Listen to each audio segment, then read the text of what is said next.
Welcome back. Last night at Mar-a-Lago, President Trump was joined for dinner by his embattled Attorney General Jeff Sessions. On the menu, a heaping portion of presidential frustration. Sources tell me and others at CNN that President Trump is quite upset with his senior staff for allowing this firestorm surrounding Attorney General Sessions to steal his thunder in the wake of his address to Congress. The president considered Sessions' recusal from any investigation into the Russian hacks hasty, and he had a heated discussion with his staff on Friday, expressing his frustration in no uncertain terms.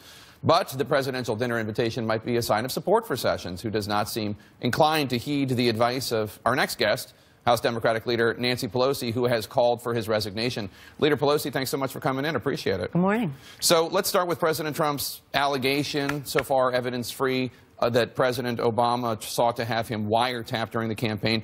You're part of the Gang of Eight. That's a group of House and Senate leaders, both the leadership and the leadership of the intelligence committees, that would be privy, one suspects, to such information. Do you have any idea what he's talking about? Well, the president, you know, is the deflector in chief. Anything to change the subject from where the heat is. And as one who has been engaged in intelligence, a member of the Gang of Eight for a long time, I can tell you that it's just ridiculous for the President Trump to say that President Obama would ever order any wiretap of an American citizen, any president. That's just we don't do that. And so this is, it's called a wrap-up smear. You make up something, and then you have the press write about it, and then you say everybody's writing about this charge. It's a tool of an authoritarian to just have you always be talking about what you want them to be talking about. Rather than Russia, we're talking about, did President Obama do thus and so? He certainly did not. And then to take it to the Congress and say, now you investigate this, when he's been not in favor of Congress investigating anything, including what do the Russians have on Donald Trump politically, financially, or personally. That's the truth that we want to know. And that's the statement from Sean Spicer, the White House press secretary, this morning, that President Trump's requesting as part of their investigation into Russian activity that the Congressional Intelligence Committee exercise their oversight authority to determine whether executive branch investigative powers were abused in 2016. Regardless of whether or not President Obama ordered such a wiretap, do you know if there was any such wiretap by the FBI or the Department of Justice? Well, we wouldn't know that, but in fact, the very idea that President Trump is saying he wants his Justice Department to look into that, you don't look into something like that. In other words, if President Obama flat out has said, we have nothing to do with this. What the Justice Department is doing is another subject. I have no knowledge of anything of that kind. You were asked on Friday if you've ever met with the Russian ambassador along the same ways that Jeff Sessions, the now Attorney General, was asked. This is what you had to say. Take a listen. You've been in Congress a little bit, and you're in leadership. Have you ever met with the Russian ambassador? I'm not with this Russian ambassador, no. Photo of you in 2010 meeting with Ambassador Kislyak. It was part of a meeting that you had with Russian President Dmitry Medvedev at the time. I know there's a difference, and Senator Sessions... Yes, there's a big difference. Senator Sessions was under oath, and the meeting was far more recent than 2010. But is it not possible? I suspect this was an innocent mistake by you. No. We were meeting with the President of Russia. He brought an entourage in with him. Okay. He was the one who was doing the talking. The question is, have you met with him? No, I haven't met with him. I met with the President of Russia. Who else is in his entourage? Who knows? Presidents, heads of state come in, they bring their party. They barely even introduce them. So this is completely different. But I want to say that in that meeting was the Republican leadership as well. So this wasn't just me meeting with Medvedev. It was a meeting of the House and the House bipartisan leadership with him. Who are the other people at the table? You'd have to ask the President of Russia. Could somebody not say, you're parsing a little bit about your meeting with the President, even though the ambassador was there, and Jeff Sessions made the same kind of innocent mistake? No. You don't think so? Are you kidding? Are you talking about, did I shake hands with him? I don't even know. Did I meet him?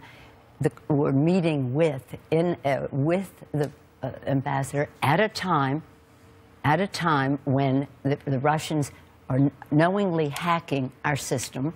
We know that the I said that at the convention in October, that I could prove that outside of the intelligence. So to waste any time on something like this is ridiculous. He was at the inauguration. Was I with him there? He probably was at the inauguration. Maybe he was going to be at the dinner last night. I've been in rooms of a couple hundred people where he has been. I don't know if you call that a meeting with him. Okay. Hillary Clinton's inner circle is not happy with the way President Obama handled news about Russia's election hacking. They think he was being too cautious, President Obama. And one of Clinton's advisors told the New Yorker, quote, "What if Barack Obama had gone to the Oval Office or the East Room of the White House and said, 'I'm speaking to you tonight to inform you that the United States is under attack, the Russian government at the highest level is trying to influence our most precious asset, our democracy, and I'm not going to let it happen.'" The Clinton aide went on to say a large majority of Americans would have sat up and taken notice. Do you think, in retrospect, that President Obama handled this the right way? I think that President Obama handled it as he received information that was of the highest confidence. I do think, with all the respect in the world for the press, that the press could have done a better job instead of printing every email that came out and saying, "This comes to you from Vladimir Putin." They were, ha, ha, ha, John Podesta said this or that. I think the press were accomplices in the undermining of our election by the Russians by not pointing out this stuff is worthless because it comes from an undermining of our election, or at least reminding the public where these emails, the leaking of these emails came from. So I can't speak to the timing of what President Obama said. I wish it had all happened in a time where the public could know that this had an impact on the election. A lot of things have an impact on the election. This certainly was one of them. But what's important to know is that it doesn't happen again, and that people in other countries realize what they are going to be susceptible to when the Russians come in to undermine their elections. This is a big picture of undermining democracies, not just in our country, although they like undermining ours. And they did have a vendetta against Hillary Clinton because she spoke about democracy and democratic elections and the rest. There's no question, personally, Vladimir Putin had a vendetta against That's right, and the Russians are right now doing the same thing in some European countries, hoping to influence their elections. I want to move on to legislation. In his speech to a joint session of Congress, President Trump renewed his commitment to child care and paid family leave. Take a listen. My administration wants to work with members of both parties to make child care accessible and affordable, to help ensure new parents that they have paid family leave. Paid family leave, a big Democratic priority for a long time. Is that something you could work with the president on? Well, I would certainly hope so. The first conversation I had with him after the election, that week of the election, we talked about that subject, and it's a subject that his family is interested in as well. Ivanka. But what he has proposed is something that benefits, 70% of the benefits go to people making over $100,000 a year. So we have to revisit that this is not what this country needs in that regard. I do think that there's some bipartisanship where we can come together. It doesn't happen to be in his proposal. Before you go, I need to ask you about a crude joke told by a Democratic member of Congress. Before you go there, though, let me say about his speech. All of this that he's doing, the deflection, is to deflect from the fact that he does not have a jobs bill, he does not have an infrastructure bill, he does not have any of the things he talked about. Renegotiating NAFTA has not put Congress, made the communication with Congress on all of that. So understand this. This is the deflector where we started, the deflector in chief. No jobs, no infrastructure bill, no nothing, and no major bill signed since he came to the White House. I need to ask you about this crude joke that was told this week by a member of your caucus, Democratic Congressman Cedric Richmond, at the Washington Press Club Foundation annual dinner at the expense of White House counselor Kellyanne Conway. Take a listen. And you can just explain to me that circumstance, because you really looked kind of familiar in that position there. So, Leader Pelosi, the joke was sexist. It was disgusting.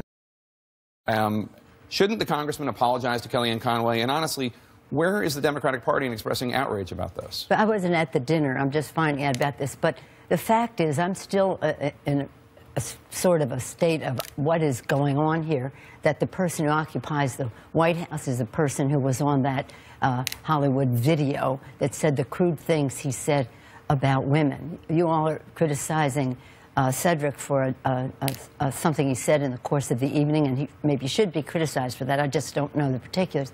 But I do every day marvel at the fact that somebody who said the gross and crude things that President Trump said, he wouldn't even be allowed in a frat house, and he's in the White House. Well, I think we've covered the Access Hollywood tape quite a bit, but I guess the question is, if one criticizes only Republicans when they make crude comments, does that not undermine the moral authority if they don't criticize when Democrats make crude comments? Well, I think everybody was making crude comments, and I just don't know. I wasn't at that dinner, but I was at the dinner last night at the Gridiron Club, and we were all, I think, quite, shall we say, respectable. I'll look at what my colleague said there, but I do think that in the Oval Office we were always with decorum appropriate for the White House. Democratic leader Nancy Pelosi, it's always a pleasure to see you. Thank you so much. Pleasure. Thank you for being here this morning. Reckless.